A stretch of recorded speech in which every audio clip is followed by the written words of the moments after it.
নবী করিম সাল্লাল্লাহু আলাইহি সাল্লাম বলেছেন, কোনো মুসলমানের জীবনে যদি কোনো মুসিবত আসে, কোনো বিপদ আসে, কোনো সমস্যা আসে, সঙ্গে সঙ্গে সে যদি ইন্না লিল্লাহি ওয়া ইন্না ইলাইহি রাজিউন পড়ে এবং আরেকটা দোয়া পড়ে, আল্লাহুম্মা জুরনি ফি মুসিবাতি ওয়াখলুফ লি খায়রাম মিনহা, আল্লাহ আমার যে বিপদ হয়েছে এই বিপদের বিপরীতে এর বিনিময়ে আপনি আমাকে সওয়াব দিয়েন, বিনিময় দিয়েন, এবং বিপদে আমার যে ক্ষতি হলো আপনি এর চাইতে ভালো কিছু দিয়ে আমাকে পোষায় দিয়েন। এই দোয়া যদি কেউ পড়ে তো আল্লাহ রাব্বুল আলামিন তার ওই বিপদে যা ক্ষতি হবে তার থেকে বেশি দিয়ে তাকে অবশ্যই পুষিয়ে দিবেন। উম্মে সালামা রাদিয়াল্লাহু তাআলা আনহা, নবী করিম সাল্লাল্লাহু আলাইহি সাল্লামের স্ত্রী, তিনি বলেন যে আমি নবী করিম সাল্লাল্লাহু আলাইহি সাল্লামকে কিভাবে পেয়েছি তোমরা জানো? অদ্ভুত ঘটনা, শিক্ষা নেওয়ার মতো একটা ঘটনা। তিনি বলেছেন যে আমার স্বামী আবু সালামা যখন মারা গেলেন আমি খুব বেশি ব্যথিত হলাম, মর্মাহত হলাম যে একজন ভালো সঙ্গী হারালাম, স্বামীকে হারালাম। তো আল্লাহর কাছে আমি কেঁদে কেটে নবী সাল্লাল্লাহু আলাইহি সাল্লামের শেখানো এই দোয়াটা পড়েছি, আল্লাহুম্মা জুরনি ফি মুসিবাতি, আল্লাহ আমার মুসিবত এবং বিপদে আপনি আমাকে বিনিময় দিয়েন, বিপদ যে হলো এর বিনিময় আপনি আমাকে দিয়েন, ওয়াখলুফ লি খায়রাম মিনহা, এবং এই বিপদে আমার যা ক্ষতি হলো, আমি যে হারালাম স্বামীকে, তার চাইতে বেটার কিছু আমাকে দিয়েন। আমি দোয়া আল্লাহর কাছে করে গেছি সব সময়। আল্লাহ তাআলা আবু সালামা আমার স্বামীর মৃত্যুর পর অকল্পনীয়ভাবে, অভাবনীয়ভাবে আমাকে মুহাম্মদুর রাসূলুল্লাহ সাল্লাল্লাহু আলাইহি ওয়াসাল্লাম স্ত্রী বানিয়ে দিয়েছে। আবু সালামাকে হারিয়ে তার চাইতে বেটারটা পাইছেন না, পান নাই? মুহতারাম হাজরিন, অতএব যেই কোনো বিপদে ইমানদারের ইমান যত মজবুত হবে সে তত বেশি হাসতে পারবে যে আলহামদুলিল্লাহ আমার রব আমাকে যে অবস্থা রেখে খুশি, আমি অবস্থার উপরে খুশি, এবং বিপদ যতই আসবে আমি সেটাকে ওয়েলকাম করব, বেসবর হব না, ধৈর্যহীন হব না। আমাদের সংসারগুলোতে আজ যে অশান্তি, আমাদের সমাজে যে আজ বিশৃঙ্খলা, অশান্তি, এর মূল যদি কয়েকটা কারণ বের করা হয়, অন্যতম প্রধান কারণ হবে বেসবর, ধৈর্যহীনতা, সবরহীনতা। ঘরে ঘরে সংসারগুলো টিকছে না, ভেঙে খান খান হয়ে যাচ্ছে, প্রতি মুহূর্তে মুহূর্তে বিবাহ বিচ্ছেদের ঘটনা ঘটছে। অন্যতম কারণ ধৈর্য সহ্য নাই, ছেলেরও ধৈর্য নাই, মেয়েরও ধৈর্য নেই, কিছু হলেই সব হটমেজাজি হয়ে যায়, সবাই কাট্টি দেওয়া শুরু করে। কাট্টি বুঝেন তো? আপনাদের এলাকায় কি বলে? দোস্ত দোস্ত একটু অভিমান হলে, রাগারাগি হলে বলে না তোর সাথে কাট্টি, এই যে তোর সাথে আর কথা নাই। স্বামী স্ত্রীর মধ্যে আজকাল এই অবস্থা, প্রতিটি ঘরে ঘরে অশান্তির মূল কারণই হলো সবরহীনতা, যে ধৈর্য জিনিসটা আজ আমাদের কাছ থেকে নাই। এটাকে আমরা ইবাদত মনে করি না। একটা জটিলতা হলো আমালুল কুলুব বা অন্তরের আমলগুলোকে আমরা একেবারে কেয়ার করি না, অথচ অন্তরের আমলগুলোর গুরুত্ব অনেক বেশি। আমরা বাহ্যিক আমলকে গুরুত্ব দেই, নামাজ পড়া বাহ্যিক আমল, সিয়াম পালন করা বাহ্যিক আমল, যাকাত দেওয়া বাহ্যিক আমল, তেলাওয়াত করা বাহ্যিক আমল, এগুলো বাহ্যিক অঙ্গ প্রত্যঙ্গ দিয়ে, চোখ মুখ হাত পা এগুলো দিয়ে করতে হয়। কিছু আমল আছে যে আমলগুলো অন্তরের ভেতরে লালন করতে হয়, এগুলো দেখা যায় না, এর ভিতরে সবর অন্যতম। এই আমলটা যদি কেউ করতে পারে, ভেতরে যদি ধৈর্যটা আনতে পারে, এটা নিজের সঙ্গে নিজে সংগ্রাম করে করতে হয়, এর জন্য লড়াই করতে হয়, এর জন্য সমালোচনা করতে হয়, নিজের হিসাব মিলাতে হয় যে আমি মানুষটা কতটা ধৈর্যশীল, কতটা ধৈর্যহীন, আমি কতটা হটমেজাজি হই, বউয়ের সাথে কয়বার আমি বদমেজাজি দেখাই, বউ হিসাবে তিনি চিন্তা করবেন স্বামীর সাথে কয়বার তিনি বদমেজাজি করেন, প্রতিদিনের হিসাব মিলাবেন, এরপর তিনি নিজের যোগ বিয়োগ করে নিজেকে সংশোধনের চেষ্টা করবেন। আমরা চেষ্টা করবো তো ইনশাআল্লাহ। আল্লাহ রাব্বুল আলামিন আপনাকে, আমাকে, আমাদের সবাইকে সবরকারী মানুষদের কাতারে শামিল হওয়ার তৌফিক দান করুন। মুহতারাম হাজিরিন, নবী করিম সাল্লাল্লাহু আলাইহি ওয়াসাল্লাম তিনি তার সাহাবায়ে কেরামকে সবরের প্রশিক্ষণ দিয়েছেন। এমন কিছু সাহাবী সঙ্গী তিনি পেয়েছেন যারা ধৈর্যের রুদ্রমূর্ত প্রতীক ছিলেন, তারা এরকম দৃষ্টান্ত ছিলেন যে তাদের ধৈর্য, এক একজনের সবরকে আমরা যদি অ্যানালাইসিস করি তো বিশাল বড় বড় হিস্ট্রি হয়ে যাবে, অনেক বড় দাস্তান হয়ে যাবে, শুধুমাত্র এক একজন সাহাবীর সবরকে যদি আপনি অ্যানালাইসিস করেন, গবেষণা করেন। আজ মুসলমানদের মধ্যে এটার বড় বেশি অভাব। সবর করার চেষ্টা করবো তো ইনশাআল্লাহ। মুশকিল হলো আমরা যারা বদমেজাজ, আমাদের সবর কিভাবে আসবে? আমরা অনেকে চেষ্টা করি কিন্তু ধৈর্য ধারণ করতে পারি না। ওই যে ডায়রিয়ার রোগীর মতো ডাইরেক্ট হয়ে যায়, হুটহাট করে যা তা বলে ফেলি, পরে আফসোস করি। তো সবর আনার জন্য কিছু আমল আছে ভাইরা।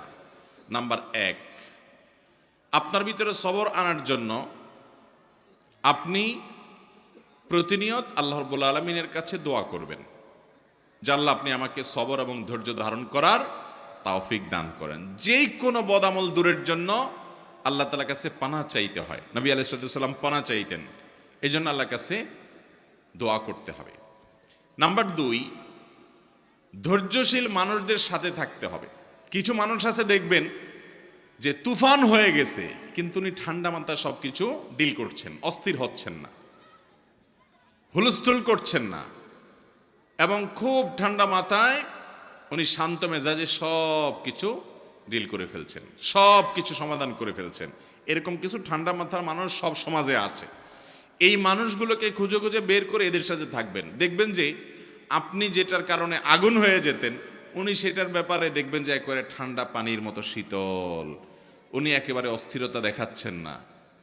এরকম মানুষগুলোর সোহবত এবং সান্নিধ্য আপনাকে সবরকারী হতে সহায়তা করবে। এটা সব দিকেই পাবেন। কিছু না কিছু মানুষ পাবেন যে তারা খুব বেশি সবর করতে পারে, তাদের মধ্যে আত্মনিয়ন্ত্রণ ক্ষমতা অনেক বেশি। তাদের সান্নিধ্যে যত বেশি থাকবেন তত বেশি আপনার মধ্যে এই সবর করার মানসিকতা আসবে ইনশাআল্লাহ। নাম্বার 3, যদি কখনো আপনার রাগ দেখানোর মতো পরিস্থিতি তৈরি হয়, আপনি নিজেকে বলবেন ঠিক আছে রাগ দেখাবা তুমি, কিন্তু এখন না, একটু পরে, একটু পরে। যদি কিছু সময় ক্ষেপণ করতে পারেন, এরপরে যদি রাগ করেনও, সেই রাগটা হবে ব্যালেন্সের রাগ, সেটাতে বেসবরির কোনো কিছু থাকবে না, একেবারে সেটা দেখবেন যে ভারসাম্যর সাথে আপনি একেবারে রাগ করতে পারবেন, যে রাগে ক্ষতিকর কিছু হবে না। আর যদি যখন হট মেজাজ হলো না এখনই আমি এটা দেখে ছাড়বো, তাহলে শেষ, আপনি আর সামনে আগাইতে পারবেন না। যত বদমেজাজি মানুষ আছে এরা দেখবেন যে তৎক্ষণাৎ কিছু একটা করে ফেলতে চায়। যদি তারা সবর করে নিজেকে আটকে রাখতে পারে যে ঠিক আছে করব, আর একটু পরে, একদিন পরে করেন, দেখবেন রাগ অটোমেটিক অর্ধেকে নেমে গেছে। কথা কি বুঝাতে পারছি? নাম্বার 4, সবর নিজের ভিতরে আনার জন্য বদমেজাজ এবং রাগ নিয়ন্ত্রণের যে আমলগুলো আছে সেগুলো করবেন। সে আমলগুলো কি কি? নাম্বার 1, আউযু বিল্লাহি মিনাশ শাইতানির রাজিম, বেশি বেশি করে পাঠ করা। কোরআন কারীম আল্লাহ বলেছেন ইম্মা ইয়ানজাগান্নাকা মিনাশ শাইতানি নাজগুন ফাস্তাইয বিল্লাহি মিনাশ শাইতানির রাজিম। শয়তান যদি তোমাদেরকে খোঁচা দেয়, এই যে মানুষকে রাগায়, বদমেজাজ করে, আখিরাত ধ্বংস করে, দুনিয়া ধ্বংস করে, এজন্য শয়তান যদি তোমাকে খোঁচায় যদি বদমেজাজ বানায় বা ক্ষতিগ্রস্ত করতে চায়, তাহলে আউযু বিল্লাহি মিনাশ শাইতানির রাজিম বলবে। এটা আল্লাহর নির্দেশনা। এজন্য শয়তান থেকে পানাহ চাইতে হয় বদমেজাজ হলে, রাগ হলে। এক ব্যক্তি নবী করিম সাল্লাল্লাহু আলাইহি সাল্লামের সময় রাগ হচ্ছিলেন, খুব রাগান্বিত, ক্রোধান্ধ হয়ে গেছে, রাগে অগ্নিশর্মা হয়ে গেছে। নবী সাল্লাল্লাহু আলাইহি সাল্লাম দূর থেকে দেখে বলছেন এই লোকটার মধ্যে যে প্রচন্ড রাগ দেখা যাচ্ছে, খুব বদমেজাজ হয়ে গেছে, ইন্নিল্লা আ'লামু কালিমাতান, আমি একটা বাক্য জানি, এই বাক্যটা যদি সে বলে তার রাগ কমে যাবে। তখন নবী সাল্লাল্লাহু আলাইহি সাল্লাম তাকে শুনিয়ে শুনিয়ে দূর থেকে সেই বাক্যটা পাঠ করলেন, সেটা হলো আউযু বিল্লাহি মিনাশ শাইতানির রাজিম। এই বাক্য পাঠ করার পর ওই লোকটা দূর থেকে শুনে তিনি ওই বাক্যটা পাঠ করলেন এবং তার বদমেজাজি আল্লাহ রাব্বুল আলামিন দূর করলেন। ভাইরা আমার, আমরা হলে তো যায়া বলতাম এ ভাই তোমার মাথা এত গরম হয়ে গেছে, তোমাকে একটা দোয়া শিখাই দিই, এই দোয়াটা করলে সাথে সাথে তোমার মাথা ঠান্ডা হয়ে যাবে, তুমি আউযু বিল্লাহির সাথে পাঠ করো। এটা তার কাছে যাই আর রাগের মুহূর্তে বললে দোয়া সে নেওয়া তো দূরের কথা, বরং বক্সিন একটা আপনার নাকের ভিতর মারার আশঙ্কা ছিল, কি থাকবে কি থাকবে না। নবী করিম সাল্লাল্লাহু আলাইহি সাল্লামের হিকমা দেখেন, উনি নবী হওয়ার পরও উম্মতকে পর্যন্ত সরাসরি এইরকম পরিস্থিতিতে কোনো কিছু বললে সে মানতে পারে কি পারে না, সেজন্য তার কাছ থেকে নবী আলাইহিস সালাম সে আশা করছেন না যে তাকে এই মুহূর্তে বলা যাবে, তিনি দূর থেকে বললেন এবং তিনি শুনে শুনে ঠান্ডা হলেন। এই জন্য আউযু বিল্লাহি মিনাশ শাইতানির রাজিম পাঠ করবেন। যাদের মধ্যে খুব রাগ বেশি আছে, ধরেন আপনার বউ, বাসার স্ত্রী অনেক রাগী, যতই বুঝান কোনো কাজ হয় না, তো যে খাবারগুলো সে খায়, যে পানীয়গুলো খায়, আউযু বিল্লাহি মিনাশ শাইতানির রাজিম 7 বার পড়ে ফু দিবেন। আবার দেখে দেখে যেন না ফেলে, খবরদার। দেখলে কিন্তু খবর আছে, বলবো যে কি মন্ত্রণন্ত্র পড়ে কি করছো, আরেক যুদ্ধ বাঁধবে কিন্তু। এই জন্য আর যদি দেখায় করতে চান তাহলে আগে আগে বলবেন, দেখো আমি কিন্তু কোনো ঝামেলা করতেছি না, শুধু আউযুবিল্লাহ পড়ে ফু দিচ্ছি। তো যদি বলে যে আউযুবিল্লাহ পড়ে কেন ফু দিছ, যদি বলেন যে তোমার রাগ অনেক বেশি, তাহলে আরেক যুদ্ধ হইতে পারে। এটা আরেক মুসিবত, এটা সাবধানে করতে হবে। একই কথা পুরুষদের বেলায়ও, মহিলারা পুরুষদের জন্য আমলটা করবেন। বাচ্চাদের জন্য এই আমলটা অনেক বেশি উপকারী। যেটা বলছিলাম শুরুতে, আজকাল বাচ্চারা সব ক্রেজি হয়ে গেছে। সব বাচ্চা দেখবেন ঘরে ঘরে ক্রেজি। ক্রেজি বুঝেন তো, মানে সব রাগী, এমন রাগী যে শুধু ভাঙচুর করবে চতুর্দিকে। অথচ আগে বাচ্চাদেরকে এত বদমেজাজে দেখা যেত না। এটার অনেক কারণ থাকতে পারে। আমার নিজস্ব একটা ভাবনা আছে। এর একটা কারণ আমার কাছে মনে হয়, সেটা হলো আজকাল বাচ্চাদেরকে আমরা নানান ভিডিও গেমস ইত্যাদিতে এত বেশি অভ্যস্ত করেছি, কার্টুন এত বেশি দেখাই, বিভিন্ন ডিভাইস দিয়ে এত বেশি খেলার জন্য তাদেরকে সুযোগ দিয়েছি যে এগুলোতে তারা সারাদিন শুধু মারামারি কাটাকাটি দেখে। গেমসের মধ্যে সে দেখে সামনে যা আছে সব শেষ করে ফেলাও, ঠিক না ঠিক? গুলি করতে থাকো, তুমি সামনে আগাইতে পারবা। গুলি করতে পারো না, তুমি শেষ। সাম্পলুডু খেলতেছো, তাহলে সব খেয়ে ফেলো, তাহলে তুমি সামনে আগাইতে পারো। এই যে অন্যকে শেষ করলে সামনে আগানো যায়, আমাদের দেশেও দেখবেন যে এই অবস্থা। মানুষ বড় হওয়ার পরেও আরেকজনকে দমাইতে না পারলে, আরেকজনের ক্ষতি না করতে পারলে সে আগাইতে পারে না। কারণ ওই যে কালচারটা ওইভাবে বেড়ে উঠছে, বাচ্চা ওইভাবে দেখে দেখে বড় হয়েছে। এই জন্য দেখবেন বাসায় কোনো মেহমান আসলে অনেক সময় দেখবেন ছোট পোলা পায়েন ওই আঙ্কেলকে দেখে এরকম ধরে ঠুস ঠুস ঠুস ঠুস করে, হাত দিয়ে পিস্তল মারে। তার মানে কি, ও সারাদিন মারামারি দেখছে, ও জানে সামনে যা আসে সব শুধু ঠুস ঠাস করতে হয়, ফাইট করতে হয়, এটাই শিখছে। তো ও বদমেজাজ হবে না কি হবে? ওর মধ্যে উদ্ভট ভাব আসবে না কি হবে? বাচ্চাদেরকে আজ শারীরিক কসরত থেকে আমরা মাহরুম রেখেছি। বাচ্চাদেরকে শুধু মাহরুম রাখি নাই, আমরা নিজেরাও মাহরুম আছি। শারীরিক কসরত করে, ব্যায়াম করে, খেলাধুলা করে, দৌড়াদৌড়ি করে কিসে সুস্থ থাকবো? কোন দেশের কোন খেলোয়াড়রা কোথায় খেলে, আর ভূতের মতো রাত 2টা বা 2টা তাকায় থাকেন আপনি। সে খেলে গোল দেয়, আপনি এখানে লাফ দিয়ে উঠেন। সে খেলে হেরে যায়, আপনি এখানে চোখের পানি ফেলেন। ভাই, পাগলামিরও তো একটা সীমা থাকা উচিত। আল্লাহ তাআলা আপনাকে সুস্থ শরীর দিচ্ছে, আপনি ব্যায়াম করেন, নিজে দৌড়াদৌড়ি করেন, নিজে খেলাধুলা করেন, নিজে কম্পিটিশন করেন, করে সুস্থ থাকেন।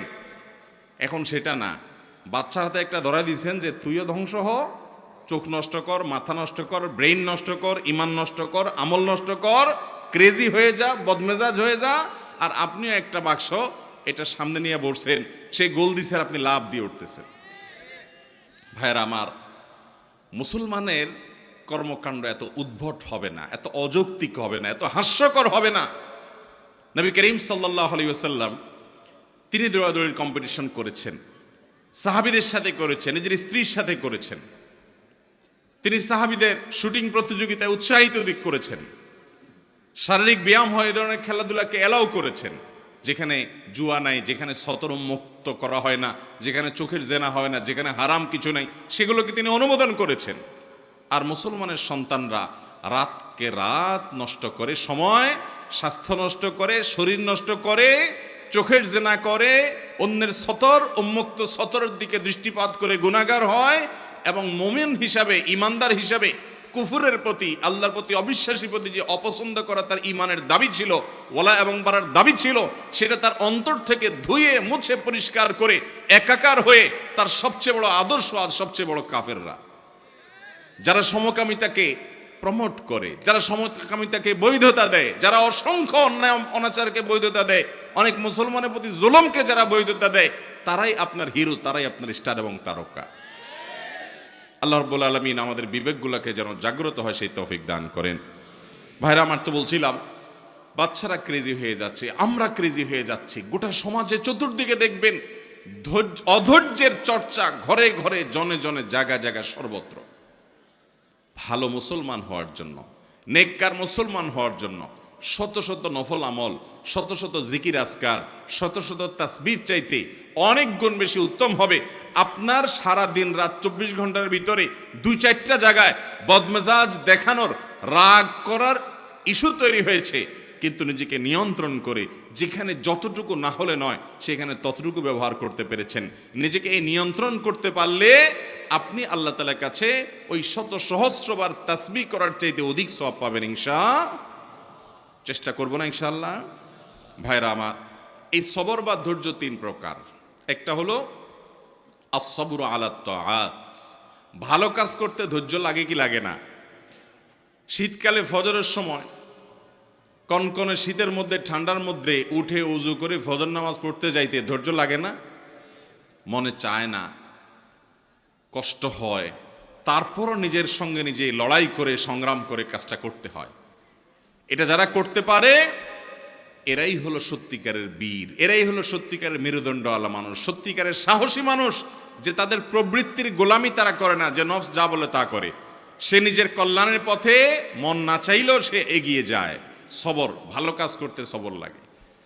আর দ্বিতীয় ধৈর্য হলো আস-সবরু আনিল মাসিয়া, পাপের কাজ, অপরাধের কাজ, এগুলো থেকে বাঁচার জন্য সবর লাগে। আপনার চোখের এরিয়াতে অনলাইনে, অফলাইনে, ফেসবুকে, বাহিরে বিভিন্নভাবে সুন্দরী নারী চলে আসছে, অশ্লীল কোনো দৃশ্য চলে আসছে। আপনার ভেতর থেকে প্রবৃত্তি বলছে দেখে নে, তাড়াতাড়ি দেখে নে, মিস হয়ে যাবে, চলে যাবে, তাড়াতাড়ি দেখ। মন থেকে আপনাকে উস্কে দেয়। আপনি তখন যদি নিজেকে আটকে রাখতে পারেন, নিয়ন্ত্রণ করতে পারেন, সবার মানেই হলো হাবসুন নফস, নিজেকে নিয়ন্ত্রণ করা, যে না আমি দেখবো না, আমার আল্লাহ নিষেধ করেছেন হারাম। এটা যদি করতে পারেন তাহলে সেক্ষেত্রে এটা হলো গুনাহ থেকে সবর করা। এটা করতে পারলে একটা জয়ীফ হাদিস দ্বারা প্রমাণিত, একটা জয়ীফ হাদিসে বর্ণিত হয়েছে, করার সুযোগ তৈরি হয়। আর সে যদি নিজেকে নিয়ন্ত্রণ করতে পারে তাহলে আল্লাহ রাব্বুল আলামিন তাকে ঈমানের স্বাদ তৎক্ষণাৎ অনুভব করার তৌফিক দান করেন। আপনি খেয়াল করেন, কোনো সুন্দরী নারী বা অশ্লীল কোনো দৃশ্য যেটা দেখা আপনার জন্য হারাম, যেটা আপনার মনকে অস্থির করে দিবে, যেটা আপনার মনের জেনার দিকে নিয়ে যাবে, যেটা আপনাকে অন্যান্য জেনার দিকে নিয়ে যাবে, সেটা দেখা আল্লাহ তাআলা হারাম করেছেন। ওই জিনিসটা যদি আপনি দেখেন, দেখলে সাথে সাথে একটু নগদ স্বাদ পাবেন, মজা পাবেন, ঠিক আছে, কিন্তু পরক্ষণে অস্থির হয়ে যাবেন। এটা হলো অনেকটা চুলকানির মতো, চুলকাইতে অনেক মজা পাবেন কিন্তু চুলকানির পরে জ্বলবে, ঠিক না? ঠিক। দেখার পর যখন চোখের আড়াল হয়ে যাবে এরপর আপনি অস্থির হয়ে যাবেন, হায় হায় কই গেল, কারণ তো দাঁড়ায় থাকবে না আপনার জন্য। আর যদি আপনি না দেখেন, কষ্ট করে নিজেকে নিয়ন্ত্রণ করেন, সবর করতে পারেন যে আমি দেখব না, তাহলে এর ফলশ্রুতিতে কিছুক্ষণ পরে, প্রথমে একটু কষ্ট হবে, কিছুক্ষণ পরে আপনার ভিতরে এক ধরনের স্বাদ, এক ধরনের তৃপ্তি অনুভব হবে যে আমি আল্লাহ তাআলার আদেশ রক্ষা করতে পেরেছি, আমি নিজেকে নিয়ন্ত্রণ করতে পেরেছি, আমার মেরুদণ্ড আছে, আমি ডায়রিয়ার রোগী না, ডাইরেক্ট হয়ে যাই নাই, নিজেকে কন্ট্রোল করতে পারছি। যাদের কন্ট্রোলিং পাওয়ার নেই, যেখানে সেখানে কাইত হয়ে যায়, যেখানে সেখানে যা তা মনে চায় সেটা করে ফেলে, তারা হলো বেসবর। একজন ইমানদার তিনি যখন গুনাহ থেকে বাঁচার জন্য এরকম চেষ্টা করেন, কসরত করেন এবং জিতে যান, তো এই ব্যক্তি হলেন প্রকৃত সবরকারী। আল্লাহ তাআলা আমাদেরকে প্রকৃত সবরকারী হওয়ার তৌফিক দান করুন। তাহলে সবর 3 প্রকার। একটা হলো ভালো কাজ করতে গেলে মনে চায় না, কষ্ট হয়, তারপরও ভালো কাজ করা, এটা এক প্রকারের সবর। মন্দ কাজ বা খারাপ কাজ করতে মনে চায়, যথেষ্ট কারণ আছে, তারপরও মন্দ কাজ করে না, ধৈর্য ধারণ করে, এটা হলো দ্বিতীয় প্রকার। আর তৃতীয় প্রকার সবর হলো আস-সবরু ইনদাল মুসিবাহ বা ইনদাল মাসায়েব, বিপদ আপদের সময় অধৈর্য না হয়ে আল্লাহ রাব্বুল আলামিন যে বিপদ আমাকে দিয়েছেন এর মধ্যে কল্যাণ আছে, এই বিশ্বাস এবং ইয়াকিন রেখে কোনো কল্যাণ না হোক, সওয়াব তো অবশ্যই পাবো। নবী করিম সাল্লাল্লাহু আলাইহি সাল্লাম বলেছেন, আজাবান লি আমরিল মুমিন ইন আমরাহু কুল্লাহু খায়র। ইমানদারের বিষয়টা দেখে আমার কাছে বড় অদ্ভুত লাগে, আমি আশ্চর্য হই, বড় পিকুলিয়ার ইমানদারের পুরো জীবনটা, তার জন্য শুধু কল্যাণই কল্যাণ, হাতির মতো মরলেও লাখ, বাঁচলেও লাখ, ইমানদারের জীবনে ক্ষতি বলতে কিছুই নেই। কারণ ইন আসাবাহু খায়রুন, ইমানদারের জীবনে যদি ভালো কিছু অর্জন হয় তখন সে শাকারা, আল্লাহ শুকর আদায় করে। তাহলে ভালো জিনিস পাইলো, কোনো গুড নিউজ সে পেল, আবার আল্লাহর শুকর আদায় করে সওয়াবও সে অর্জন করলো। ওয়াইন আসাবাহু শাররুন, আর ইমানদারের জীবনে যদি কোনো বিপদ হয়, ক্ষতি হয়, সবারা, সে সেই ক্ষতিতে সবর করে, হাসি মুখে মেনে নেয় আল্লাহর ফয়সালাকে। ফাকানা খায়রাল্লাহ, তখন তার বিপদে যে ক্ষতি হলো সবর করার মাধ্যমে এর চাইতে বেশি তার আমল নামা আল্লাহ তাআলা সওয়াব দিয়ে তাকে পুষিয়ে দেন, এবং এই ক্ষতি যেটা হয়েছে আল্লাহ তাআলা পরবর্তীতে এটাকে আরো অনেক বেশি কিছু দিয়ে তাকে পুষিয়ে দেন। তাহলে ইমানদারের জীবনে হারাবার মতো কোনো কিছুই নাই। তার জীবনে ছোট বড় যে কোনো সমস্যা নিজেকে নিয়ন্ত্রণ করার চেষ্টা করে। আমরা সবর করার চেষ্টা করব তো ইনশাআল্লাহ। আজ থেকে আসুন তাহলে আমরা একটু সংকল্প করি, শপথ করি যে আগামীকাল থেকে সকাল থেকে রাত পর্যন্ত আমরা শোয়ার আগে একটু হিসেব মেলাবো। মুশকিল শোয়ার আগে তো আমাদের টাইম নেই, কারণ মোবাইলে মোনাজাত ধরতে ধরতে আমাদের ঘুমাইতে হয়, ঠিক না ভাই? ঠিক। দুই হাতে মোনাজাত ধরে এত লম্বা মোনাজাত যে ঘুমের চোটে মুখের উপরে মোবাইল পড়ার আগ পর্যন্ত ঘুমায় না। এহতেসাব, নিজের হিসাব নিজে মিলানো। আমি তো জান্নাতের পথযাত্রী ভাই, কোন জায়গায় দাঁড়িয়ে আছি? আমি যে জায়গায় দাঁড়িয়ে আছি এই পথের মাথায় কি জাহান্নাম আছে না জান্নাত আছে? হিসাব মিলানোর সময় নেই। অবসর সময়গুলো আজ এই মোবাইল ফোন নিয়ে গেছে, ফেসবুক নিয়ে গেছে, ইউটিউব নিয়ে গেছে। এক্ষেত্রে আমরা ডাইরেক্ট হয়ে গেছি ওই যে ডায়রিয়ার রোগীর মতো, স্ক্রল করতেছে আঙ্গুল দিয়ে, কত দূর যাচ্ছে, মাইলকে মাইল স্ক্রল করে যাচ্ছে। যদি সূক্ষ্ম কোনো যন্ত্রপাতি দিয়ে চেক করা যেত তাহলে এই আঙ্গুলটার মাথা দেখতেন যে অনেক ক্ষয় হয়ে গেছে। এত পরিমাণ ঘুরছে মোবাইলের উপরে যে মাথা কি হয়ে গেছে, ক্ষয় হয়ে গেছে। কি দেখছে ভাই? এই যে আপনি টানতেছেন, মনে হচ্ছে কিছু হারাইছে, যাচ্ছে তো যাচ্ছে, যাচ্ছে তো যাচ্ছে। ভাইরা আমার, এরকম লাগামহীন হয়ে যাওয়া, নিয়ন্ত্রণ হয়ে যাওয়া, এটাও সবরের খেলাফ। নিজেকে নিয়ন্ত্রণ করতে হয়। এই জন্য রাতে শোয়ার আগে হিসাব মিলাবো যে আজকের দিনে আমি কয়জনের সাথে রাগ দেখাইছি। আপনাকে শয়তান কিন্তু বুঝাবে না তুমি তো অন্যায় রাগ করো নাই, তুমি ন্যায়সঙ্গতভাবে রাগ করছো, ঠিক আছে।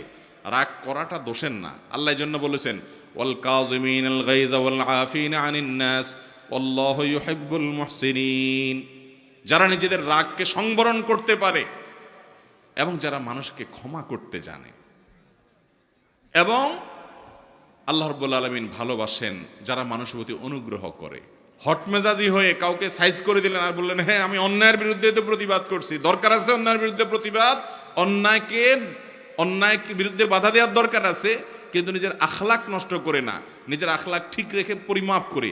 এই জন্য আল্লাহ তাআলা বলেছেন ওয়াল কাযিমিন আল গায়জ। আল্লাহ বলেন নাই ওয়াল আদিমিন আল গায়জ, যাদের মধ্যে রাগ নাই তাদের প্রশংসা আল্লাহ করেন নাই। যাদের মধ্যে রাগ আছে কিন্তু এটা নিয়ন্ত্রণ করে, যেখানে যতটুকু ডোজ দেওয়া দরকার ততটুকু দেয়, এই মানুষগুলো আল্লাহ তাআলার কাছে প্রিয় পাত্র হয়। কোন এক সালাফ, আল্লাহর কোন এক নেককার বান্দা, তার একজন অধীনস্থ কাজের লোক একই ভুল বারবার করে, তো উনি ধমক দিয়েছেন, দিয়ে বলেছেন তোমাকে কতবার বলবো আর বলো, আর তোমার মাফ নাই। তখন সে লোকটা বলল আল্লাহর কাছে কিয়ামতের দিন আপনি একই অপরাধ বারবার করার কারণে কতবার ক্ষমার আশা করেন, আমাকে ততবার করলেই হবে।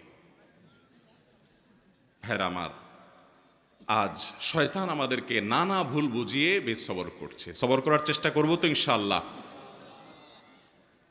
তো যেটা বলছিলাম যে দিন শেষে হিসাব করবেন যে আজকের দিনে মোট কয়টা বেসবরি হয়েছে, নোট নিবেন, কোথাও লিখে রাখবেন।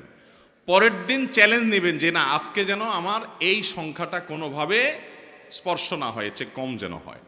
এইভাবে যদি আপনি চেষ্টা করতে থাকেন একসময় দেখবেন অনেক কঠিন কঠিন সময় আল্লাহ তাআলা আপনাকে মাথা ঠান্ডা রেখে কাজ করার তৌফিক দিয়েছেন।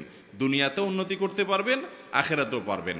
আর বেসবর হবেন, জায়গায় জায়গায় বেইজ্জত হবেন, দুনিয়ার বেইজ্জতিও নিশ্চিত, আখিরাতের বেইজ্জতিও নিশ্চিত। অতএব আখলাক যেটা কিয়ামতের ময়দানে সবচেয়ে ওজনী আমল হবে, আখলাক যেটার কারণে জান্নাতের সর্বোচ্চ শিখরে যেতে পারবেন, আখলাক সুন্দর করার কারণে আল্লাহর প্রিয় পাত্র হতে পারবেন, এই আখলাকটার ব্যাপারে আমরা খেয়াল করি না, অন্যান্য আমলের দিকে আমরা খেয়াল করি।